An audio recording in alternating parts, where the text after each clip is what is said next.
అధ్యక్షులు కేసీఆర్ గారి నాయకత్వంలో ఈరోజు చాలా విస్తృతంగా మధ్యాహ్నం దాదాపు 2 గంటల సమయం నుంచి 6:45 దాకా, అంటే దాదాపు 5 గంటలు అనుకోండి, చాలా విస్తృతంగా సుదీర్ఘంగా పార్టీ యొక్క లెజిస్లేటర్స్ అందరూ, గౌరవనీయులైన పార్లమెంట్ సభ్యులు, శాసన మండలి సభ్యులు, శాసనసభ్యులు, రాష్ట్ర కమిటీ సభ్యులు, జిల్లా పార్టీ అధ్యక్షులు, అదేవిధంగా వివిధ జిల్లాల నుంచి విచ్చేసిన ముఖ్య నాయకులందరితో కలిపి నియోజకవర్గాల ఇన్ఛార్జీలు, మాజీ ఎమ్మెల్యేలు, మాజీ మంత్రులు అందరితో కలిపి విస్తృత స్థాయి సమావేశం, చాలా హై లెవెల్ మీటింగ్, చాలా డీటెయిల్గా జరిగింది.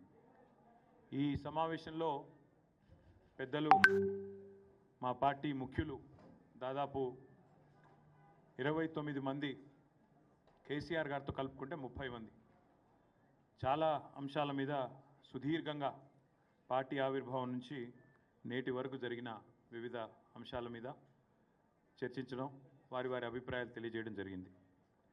ముఖ్యంగా ఒక ప్రాంతీయ పార్టీగా ఆవిర్భవించి, ఒక లక్ష్యం కోసం ఉద్భవించి, తెలంగాణ ప్రజల సామాజిక స్థితిగతులను కంప్లీట్గా మార్చాలి అంటే తెలంగాణ రాష్ట్ర ఏర్పాటే ఒక చారిత్రక అవసరం అని చెప్పి భావించి, ఆనాడు పెద్దలు కేసీఆర్ గారు ఏ మాట అయితే జలదృశ్యంలో పార్టీ ఏర్పాటు నాడు చెప్పినారో దానికి అనుగుణంగా మరి ఈ 25 ఏళ్ళు పూర్తి చేసుకోవడం, 24 ఏళ్ళు పూర్తి చేసుకొని 25వ ఏట పార్టీ అడుగుపెట్టడం అంటే ఇది కేవలం ఒక పార్టీ ఉత్సవంగా కాదు, తెలంగాణ ప్రజల ఉత్సవంగా జరపాలి, తెలంగాణ ప్రజల పండుగలాగా ఈ బీఆర్ఎస్ యొక్క రజతోత్సవ సంవత్సరం జరగాలి అని సమావేశంలో అందరూ కూడా అభిప్రాయపడ్డారు.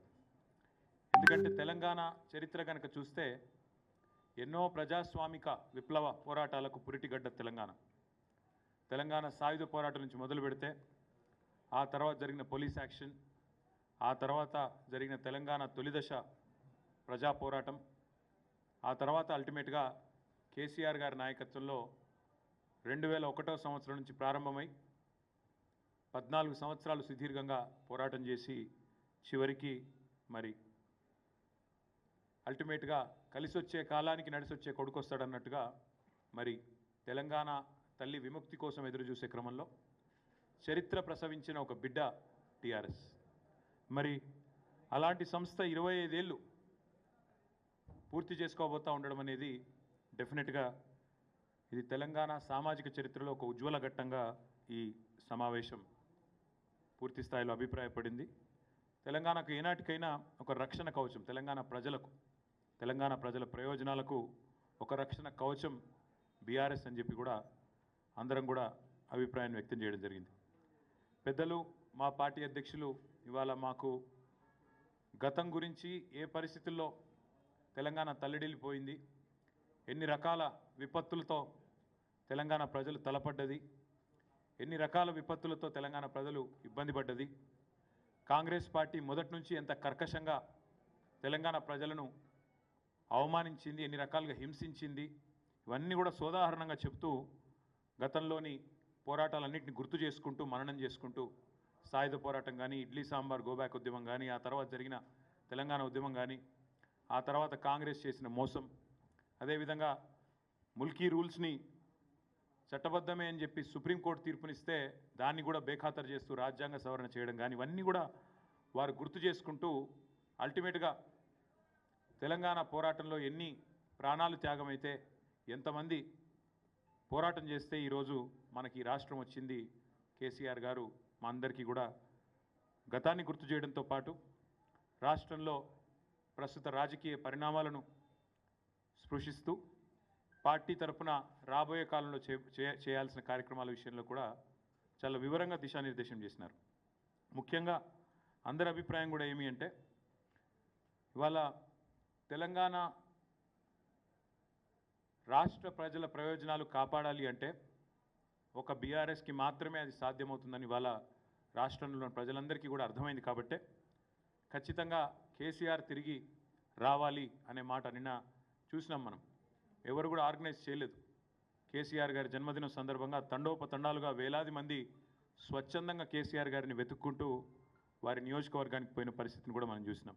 అందుకే ఇవాళ సమావేశం యొక్క ముఖ్యమైన ఆలోచన ఏంటంటే అందరి అభిప్రాయం కూడా ఏంటంటే మాకు అధికారమే పరమావిధిగా పనిచేసే ఆలోచన లేదు.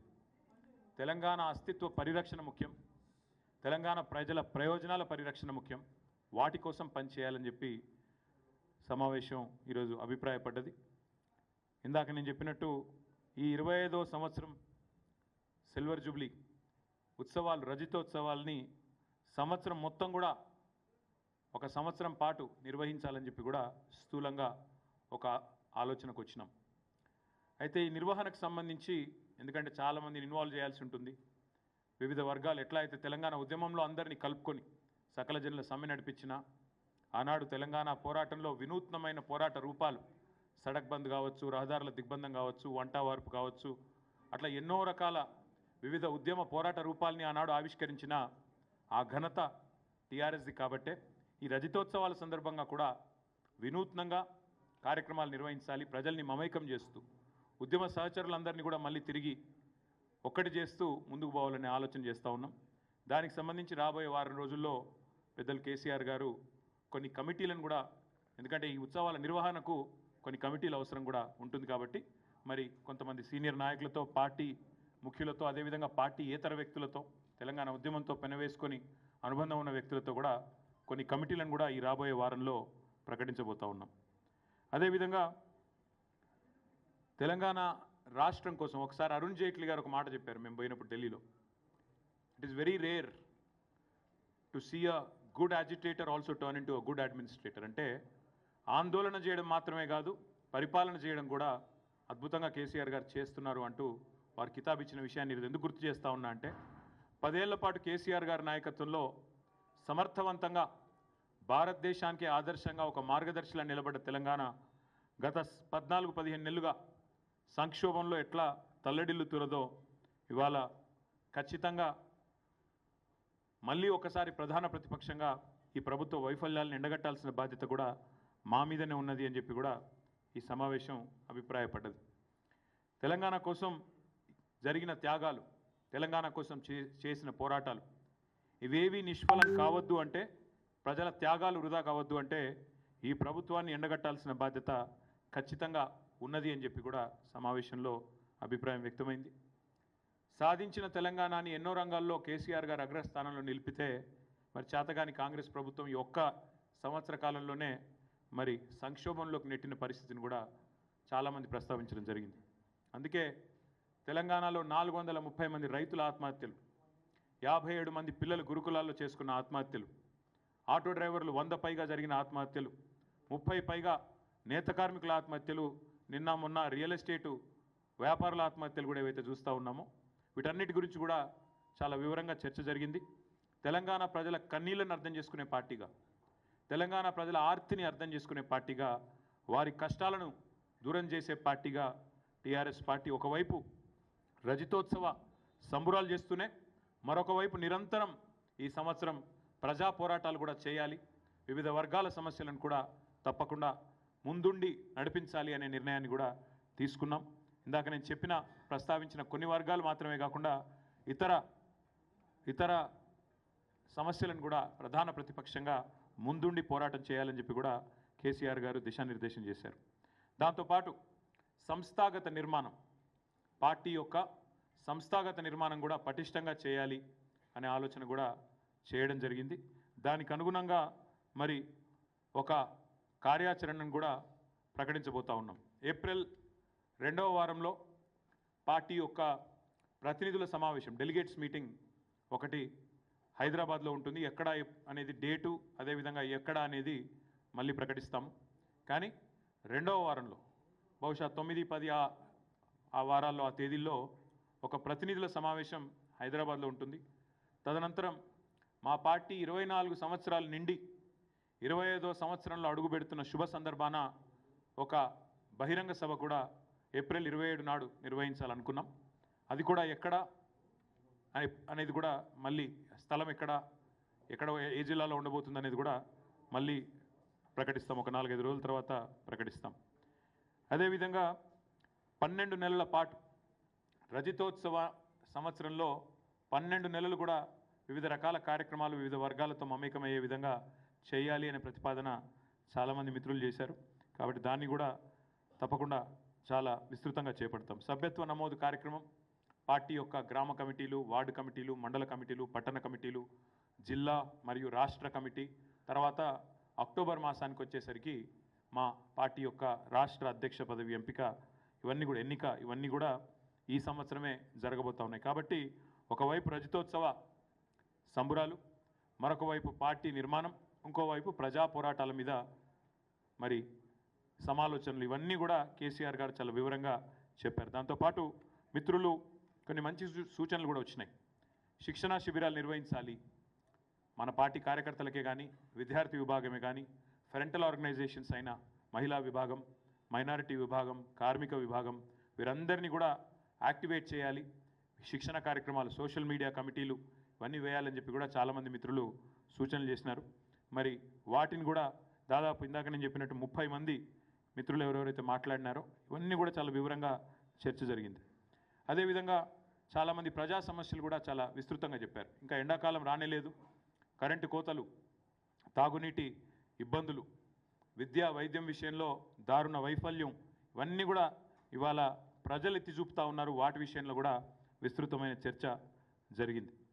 అదే మాదిరిగా ఈరోజు ఈ ప్రభుత్వం కేంద్రం మీద పోరాటం చేయడంలో, మన హక్కులను కాపాడడంలో విఫలమవుతుంది అనే మాట కూడా ఇవాళ సమావేశంలో చర్చకు వచ్చింది. ముఖ్యంగా కృష్ణా జలాల విషయంలో కాంగ్రెస్ పార్టీ, కాంగ్రెస్ ప్రభుత్వం రాష్ట్ర ప్రయోజనాలతో చెలగాటమాడుతున్నదనే మాట కూడా మిత్రులు నల్గొండ జిల్లాకు సంబంధించి జగదీష్ రెడ్డి గారు, మహబూబ్నగర్కి సంబంధించి నిరంజన్ రెడ్డి గారు, ఇంకా శ్రీనివాస్ గౌడ్ గారు, ఇతర మిత్రులు కూడా ఈ విషయంలో చాలా విస్తృతంగా వారు కూడా చర్చ పెట్టడం జరిగింది. ఈ అంశంలో కూడా ఖచ్చితంగా కృష్ణా జలాల విషయంలో తెలంగాణకు గనక ఈ కాంగ్రెస్ ప్రభుత్వం అన్యాయం చేసేదానికి ఇదే మాదిరిగా ప్రేక్షక పాత్ర వహిస్తూ కేంద్రం మీద పోరాటానికి నడుం బిగించకపోతే మా పార్టీ తరఫున తప్పకుండా కార్యాచరణ కూడా రూపొందిస్తాం, పోరాటాలు కూడా చేస్తాం. అట్లాగే ఇవాళ ఈ రాష్ట్రంలో ఒక విచిత్రమైన పరిస్థితి కనబడుతూ ఉంది. ఎందుకంటే 8 మంది బీజేపీ పార్లమెంట్ సభ్యులు ఉన్నప్పటికీ 8 పైసలు కూడా మనకు బడ్జెట్లో వచ్చిన పరిస్థితి లేదు. 8 మంది బీజేపీ, 8 మంది కాంగ్రెస్, 2 పార్టీల ఎంపీలు ఉన్నప్పటికీ రాష్ట్రానికి దక్కింది మాత్రం గుండు సున్నా అనే విషయం కూడా చర్చకు వచ్చింది. ఏ రకంగా ఇవాళ ఆంధ్రప్రదేశ్లో 16 మంది ఎంపీలతో అక్కడ కేంద్రంలో భాగస్వాములుగా ఉన్న టీడీపీ వాళ్ళకి ఏ రకంగా లాభం జరుగుతున్నది, ఇవన్నీ కూడా చర్చకు వచ్చినాయి. ఏ రకంగా తెలంగాణ ప్రజలు కూడా తమ పాత్ర, బీఆర్ఎస్ అనే పార్టీ తమ ఇంటి పార్టీ ఢిల్లీలో ఉంటే ఖచ్చితంగా ఈ హక్కులను సాధించే దానిలో కానీ, పోరాటం చేసే దానిలో కానీ, కేంద్రం మెడల్ వంచే దానిలో కానీ ఏ రకంగా గతంలో పోరాడింది మీరు చూసినారు. తప్పకుండా ఆ విషయంలో కూడా విస్తృతమైన చర్చ కూడా జరిగింది. ఇంకా చాలా విషయాలు చర్చించడం జరిగింది. కానీ ముఖ్యంగా నేను చెప్పాలనుకున్నది ఈ మెంబర్షిప్ డ్రైవ్, సంస్థాగత నిర్మాణం ఈ సంవత్సరం ఉంటుంది, పార్టీ కమిటీల నిర్మాణం ఉంటుంది, బ్రహ్మాండంగా రజతోత్సవ సంబురాల నిర్వహణ ఉంటుంది, ప్రజా పోరాటాలు కూడా, ప్రజా సమస్యల మీద పోరాటాలు కూడా ఉంటాయి.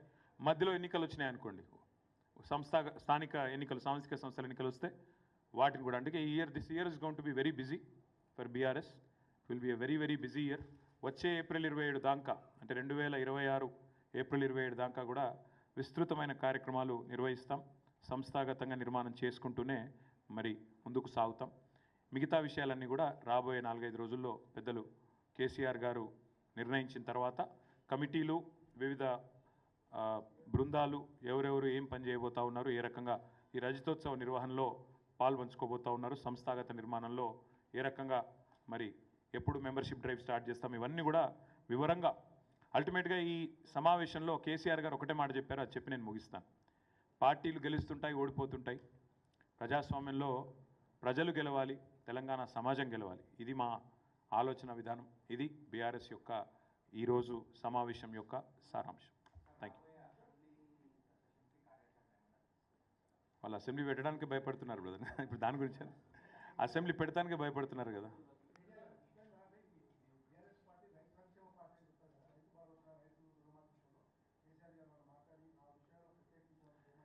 కేసీఆర్ గారు పార్టీ ఇప్పటిదాకా ఈ గత 14 నెలలుగా చేస్తున్న వివిధ కార్యక్రమాలు, ముఖ్యంగా నిరంజన్ రెడ్డి గారి నేతృత్వంలో మొన్న రైతు స్థితిగతుల అధ్యయనానికి ఒక కమిటీ ఏదైతే తీసుకున్నామో వారు చక్కగా పనిచేస్తున్నారు, జిల్లాల పర్యటనలు చేస్తున్నారు. ఇంకోవైపు రైతు దీక్షల పేరిట ఇప్పటికే 6 చోట్ల 6 వివిధ జిల్లాల్లో కార్యక్రమాలు పెద్ద ఎత్తున పార్టీ నిర్వహిస్తూ ఉంది. ఆ విషయంలో పార్టీ నాయకులు కార్యకర్తలు చూపుతున్న చొరవను, మరి రైతుల కోసం పడుతున్న తపనను కేసీఆర్ గారు అభినందించారు, కొనసాగించమని చెప్పి కూడా ఆదేశించారు. కాకపోతే కేవలం రైతు సమస్యలే కాకుండా కార్మిక వర్గాల సమస్యలు ఉన్నాయి. ఇప్పుడు మహిళా దినోత్సవం రాబోతూ ఉన్నది. మరి మహిళల్ని ఈ ప్రభుత్వం చేసిన మోసం, జనగణన కులగణన పేరుతో బీసీలను ఈ ప్రభుత్వం వంచిన విషయం, ఇవన్నీ కూడా చర్చకు వచ్చినాయి. అందుకే కొన్ని చెప్పాను, కొన్ని చెప్పలేదు. కానీ చాలా విషయాలు, దాదాపు 30 మంది వక్తలు మాట్లాడారు, 4.5 గంటల సమావేశం. కాబట్టి మీరు అర్థం చేసుకోవచ్చు, రాష్ట్రంలో బహుశా ఈరోజు మీ పేపర్లో రాని సమస్యలు కూడా అక్కడ చర్చకు వచ్చినాయి. కాబట్టి అన్ని విషయాలు కూడా కూలంకషంగా మాట్లాడడం జరిగింది. మేము అడిగింది ఏంది, ఒక్క నిమిషం, మేము అడిగింది మీరు చేసిన కులగణన తప్పుల తడక రీసర్వే చేయండి అన్నాం. మళ్ళీ ఒక పరిహాసం మాదిరిగా, ఒక జోకులాగా, ఎంత సిల్లి అండి, నాకు అర్థం కాదు. అసలు కామన్ సెన్స్ ఉందా ముఖ్యమంత్రికి? అసలు ఇప్పుడు కేసీఆర్ గారు కేటీఆర్ గారు పాల్గొనలేదని పదే పదే పదే పదే పాడిందే పాట అనంటే అది చెప్తా ఉన్నాడు. నా ఎలక్షన్ అఫిడవిట్లో నా కులం లేదా? నాది ఏం తెలుసుకునేది కొత్తగా? ముఖ్యమంత్రి సంవత్సరం నుంచి తవ్వుతూనే ఉన్నాడు నా మీద, ఏం కేసు పెట్టాలని. నా గురించి తెలియదు ఏముంది ఆయనకు? ఆస్తుల వివరాలు ఉన్నాయి, నా కులం పేరు ఉన్నది, నా అన్నీ ఉన్నాయి. ఆయన దగ్గర లేనిదేం పాడైంది? అసెంబ్లీ స్పీకర్ నడితే ఆయన ముఖాన కొడతాడు. నేనేమంటున్నా అంటే, చిల్లర మదాకులు చేయొద్దు. ముఖ్యమంత్రి అంటోడు ఈ చిల్లర మదాకులు చేయొద్దు. నీకు బీసీలో మీ చిత్తశుద్ధి ఉంటే 42% రిజర్వేషన్ ఎట్లిస్తావో చెప్పు. రాహుల్ గాంధీ ఏం చేస్తాడో చెప్పు. నీ పార్టీ ఏం చేస్తుందో చెప్పు. బీసీల మీద ప్రేమ ఉంటే 42% రిజర్వేషన్ ఇచ్చే మాట నిజమే అయితే ఎట్లా నీ కార్యాచరణ ఏందో చెప్పు. ఇంకొక మాట, ఇవాళ చాలా సిల్లీగా మాట్లాడుతున్నాడు, ఎట్లా సాధ్యమవుతుందని మాట్లాడుతున్నాడు. మరి ఎట్లా సాధ్యమవుతుందని ఎలక్షన్ల ముందు తెలియదా? కామారెడ్డి డిక్లరేషన్లో సిద్ధరామయ్య గారితో చెప్పించేటప్పుడు ఎట్లా సాధ్యమవుతుందని సోయలేదు ఆ రోజు?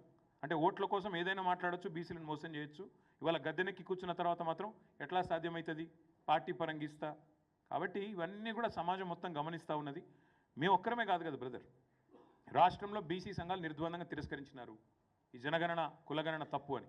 మరి ముఖ్యమంత్రి గారి సమాధానం చెప్పమనండి. చెప్పకుండా ఈ పిచ్చి మాటలు.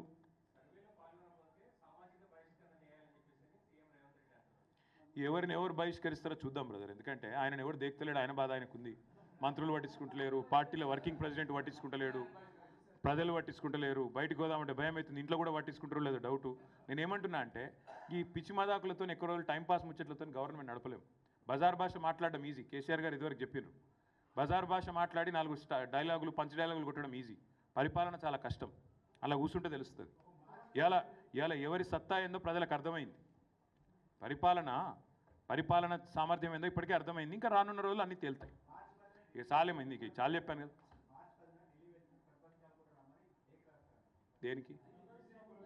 దేనికి 35 సార్లు పోయి పీకిందేముంది, కొత్తగా పీకేదేముంది?